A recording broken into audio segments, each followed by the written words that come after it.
Grace and peace and spoiler alert for the movie Enola Holmes. Don't worry about the sling. I broke my arm jumping off a train with a Viscount. My name is Ryan, and I'm the movie pastor. I use my movie pass to watch movies, and I think theologically about them, what they have to say. Thinking theologically about this movie brought me to a very personal place, a place that has ramifications on things that I'm dealing with and that I think a lot of us are dealing with regarding the upcoming political election. So I hope you'll stick around and hear my thoughts about Enola and politics. To start with, I have often said that every text, including every movie, has three different layers at which it speaks. We can interpret text in terms of the world behind the camera. What is it that the director and the author are trying to say, the screenwriter, the actors, what's being communicated intentionally by the world of the authors. We also have the world on the screen. What is diegetically going on? What are the characters learning and saying? What's the actual dialogue? And then there's finally the world of the audience. What do we experience? What is it that we, within our context, are able to hear? And what does it mean to us? Why do we love it? I'm going to be talking primarily about that third sphere right now, because again, this movie impacted me personally, and I think it has for a lot of you. It came out into this world from Netflix in a context that is deeply, deeply politically impacted and divided. And it has stuff to say about that. I mean, we, as a society right now, are dealing with a massive civil rights movement, the largest in history. We're also dealing with a global pandemic that deeply affects many, many lives. Some have died, many more have gotten sick, and all of us have had our lives changed in important ways in terms of how we're able to buy and sell, and we have questions about how our elected leaders are going to respond to both of those things as we enter into a presidential election and discuss the re-election of a presidential figure who is, I don't think it's controversial to say, extremely polarizing. A person who is brash and vocal about a lot of opinions and a lot of behaviors that didn't used to be typical of a president. And for that reason, many, many people really deeply support our current president, and many more deeply oppose and are seeking anything but him. So everyone and everything we are doing seems to have political ramifications now. Our future is up to us. And that's hard for me because I'm a pastor. And I graduated seminary in the year 2016. I became ordained in 2017. So just before the election of Trump, I was preparing for ministry, and just after I began. And I had always felt that the pulpit's not political, that we have a separation of church and state, and that the work of ministering the gospel of Jesus Christ is very different from the work of vocally opposing Caesar. It's never been that I thought politics didn't matter or that Christians had no place in political life. I'd always felt that, we should be involved in politics, that it's the Christians' duty to participate in their society, that they should do things like vote, but that a pastor shouldn't be involved in saying what their political opinions were or how they felt people should vote. And I should mention, I didn't feel that this was something we should avoid because it was controversial or because we should back off from those issues which are difficult and hard to talk about. It wasn't about that, but rather that when I read the text of the Bible, that's not the way I see Jesus solving problems. Jesus involves himself in grassroots work. Jesus creates a kingdom of heaven within his small community of 12 and 13 and shows people the way we ought to live.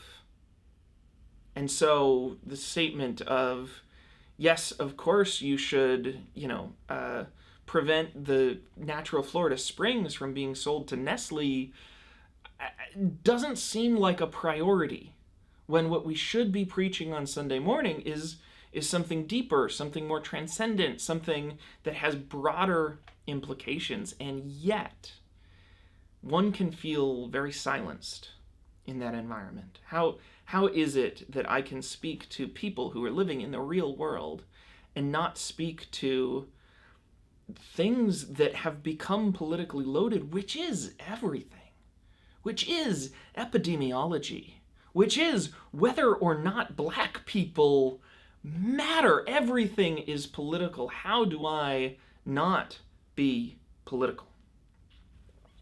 Enter Enola Holmes. That's how I'm feeling as I play the movie Enola Holmes and ask the question, what does she have to say about this? Now, where to begin? Enola identifies herself as a detective, a decipherer, and a finder of lost souls. What a brilliant title. It's a threefold title, and it's a title I actually deeply relate with. I've often talked about the inductive method of studying scripture as being like a detective, working from clues to conclusions instead of being deductive like a lawyer, beginning with a theological conclusion and seeking to prove it in the text, doing things like proof texting. I often think of myself as a decipherer, as a translator, not only from the ancient languages of Hebrew and Greek into English, but also from the ancient text into our modern context. How do we decipher meaning from these texts, and how do I preach them in a way that communicates to people? And then finally, Enola calls herself a finder of lost souls. So even though I am very different than she, I can see myself in her. And then she exists in a world that is full of political ramifications. Enola has expectations put upon her as a young woman. Her brother wants to make her, by force, into a proper young lady.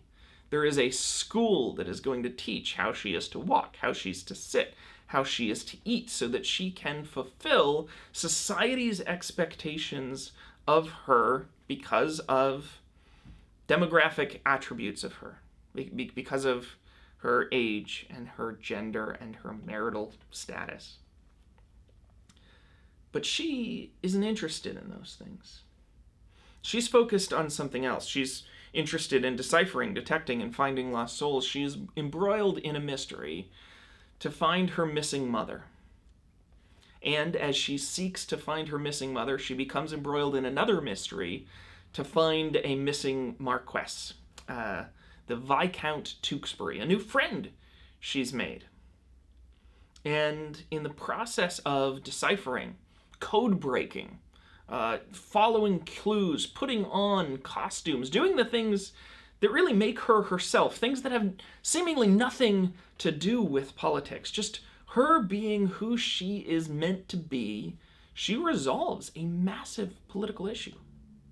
She causes a vote on women's equality to go in a way that it otherwise might not have.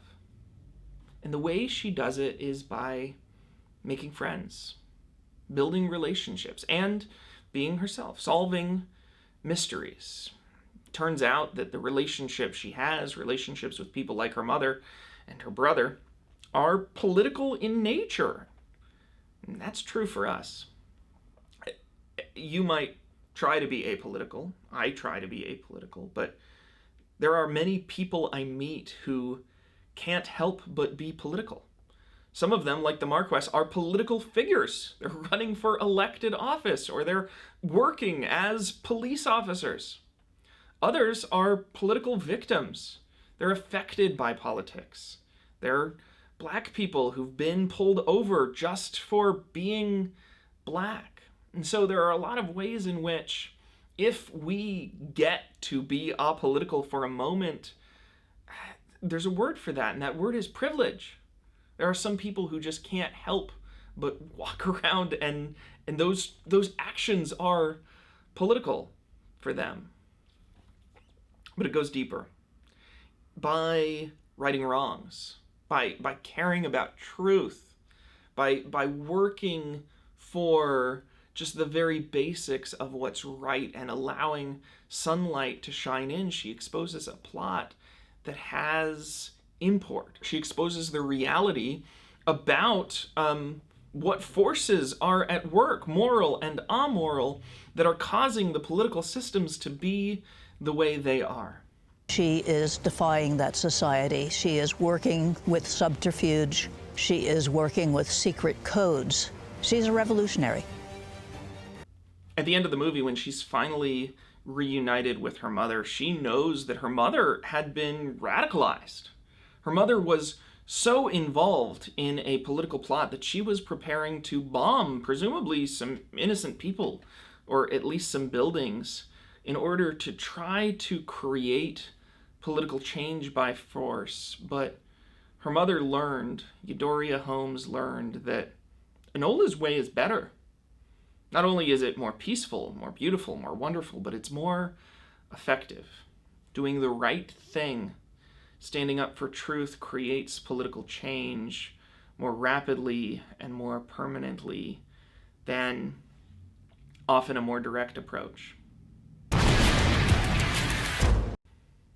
I mean, the movie doesn't go so far as to say that the direct approach is bad, that there's no room for anyone to create change with violence. Presumably, in a world where there are sexists who are fighting against women's rights with assassination plots, there is room to fight in favor of women's rights with the same.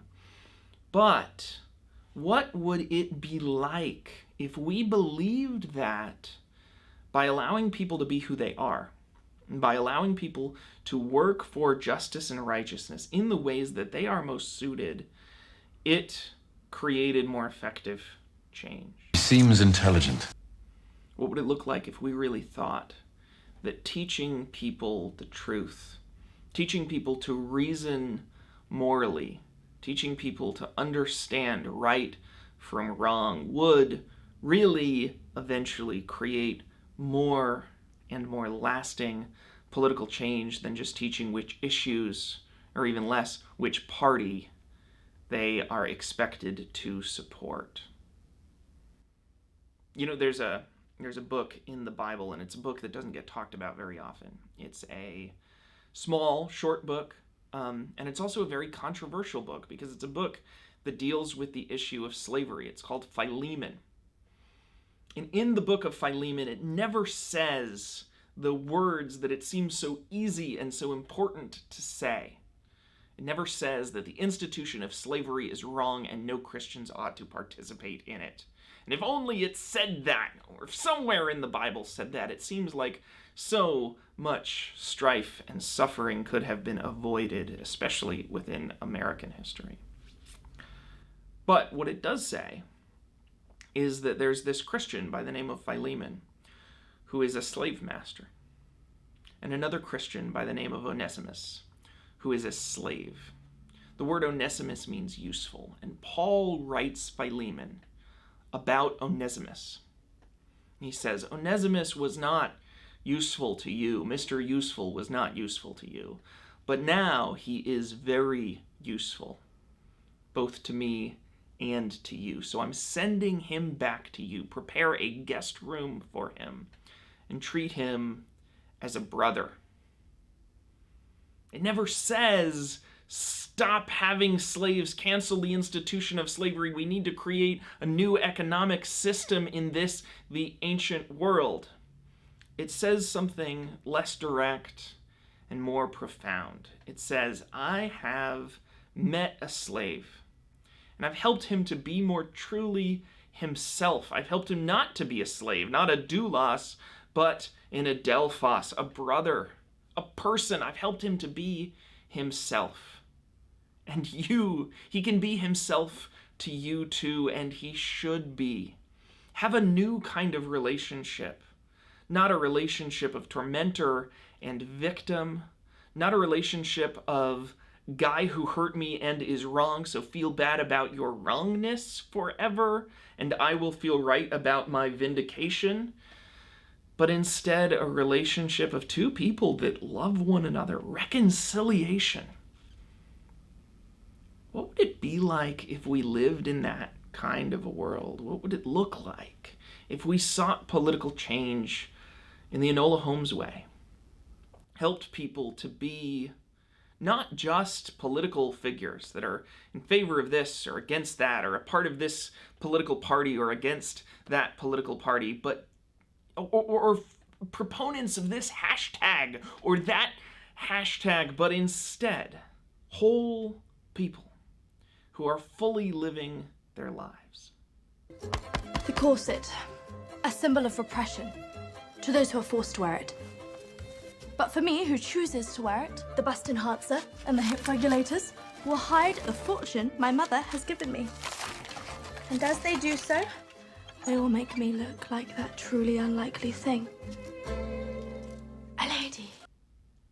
I can say something like, vote for Biden. Please vote for Biden because of the economy, because of the virus, because of the climate.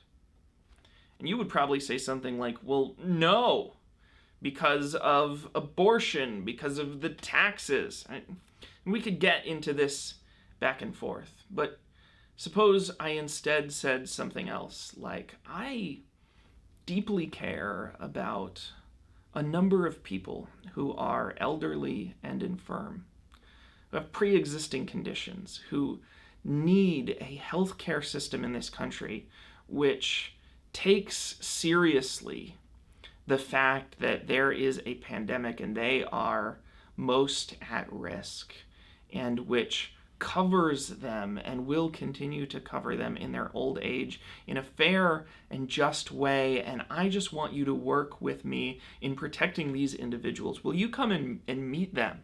They'll make you dinner. Let's go over to their house for dinner. What kind of political change could we create if we took those kinds of political actions? How much more lasting would it be in an era when political parties can shift by the wind? I'm not sure, but I think it's worth thinking about. God bless you. This has been MoviePastor. And when in scenes of glory I sing the new song, 'twill be the old story that I have loved so long.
Seems intelligent.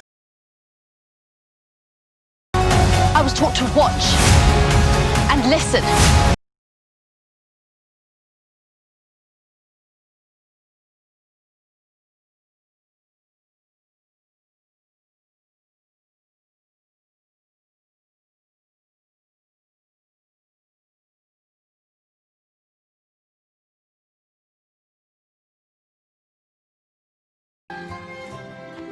You have to go to school, Enola. But I don't want to go to a finishing school, Mycroft. Well, what else are we going to do with you? You're a girl!